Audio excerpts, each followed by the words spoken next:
جب گناہ کی دعوت دی تو حضرت یوسف علیہ السلام اللہ کے نبی ہیں، پیغمبر خدا ہیں،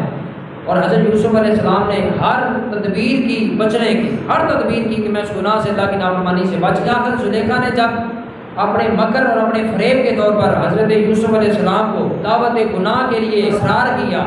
اور اپنے محل کے اندر کمرے میں لے کر جاتی ہے، دروازے بند کر دیتی ہے، اور چونکہ زلیخا جو تھی وہ بت پرست تھی، بتوں کی پوجا کرنے والی تھی، اس نے اپنے گھر کے اندر کمرے کے اندر جو بت رکھا ہوا تھا، اس نے حضرت یوسف علیہ السلام کو جب دعوت گناہ دینے کی کوشش کی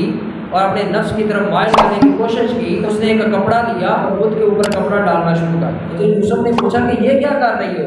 اس نے کہا اس لیے کہ میں تمہیں نفس کی دعوت دے رہی ہوں، اور میں اس بات کو سمجھتی ہوں کہ میرے نفس کی دعوت جو ہے یہ تو گناہ ہے، یہ تیرے حسن سے متاثر ہو کر تجھے دعوت دینا چاہتی ہوں، لیکن یہ میرا خدا ہے، مجھے اس سے شرم آتی ہے، اور اس خدا سے پردہ کرنا چاہتی ہوں تاکہ میرا خدا دیکھ نہ سکے۔ حضرت یوسف نے بڑا خوبصورت جواب دیا، آپ نے فرمایا تو کتنی نادان ہے، تیرا وہ خدا کہ جو ایک کپڑے سے پیچھے نہیں دیکھ سکتا، تو اس سے اتنا خائف ہے، اتنا ڈر رکھتی ہے کہ اس کے اوپر پردہ ڈال کر تو گناہ کرنا چاہتی ہے، تو میرا تو وہ خدا ہے جو ساتوں آسمانوں کو، ساتوں زمینوں کے پردوں کے پیچھے سے بھی دیکھتا ہے، جس کے سامنے کوئی پردہ ہے نہیں ہو سکتا، جس کی آنکھ کے سامنے کوئی چیز اوجھل نہیں ہو سکتی، یعلم سرکم و جہرکم، وہ ہر ساری چیز کو بھی دیکھتا ہے، ہر پوشیدہ چیز کو بھی دیکھتا ہے، باللیل والنہار، وہ رات کی تاریکی میں بھی دیکھتا ہے، وہ دن کے اجالوں میں بھی دیکھتا ہے، فی السماوات والارض، زمینوں کی تہوں میں بھی دیکھتا ہے، آسمانوں کی بلندیوں میں بھی دیکھتا ہے۔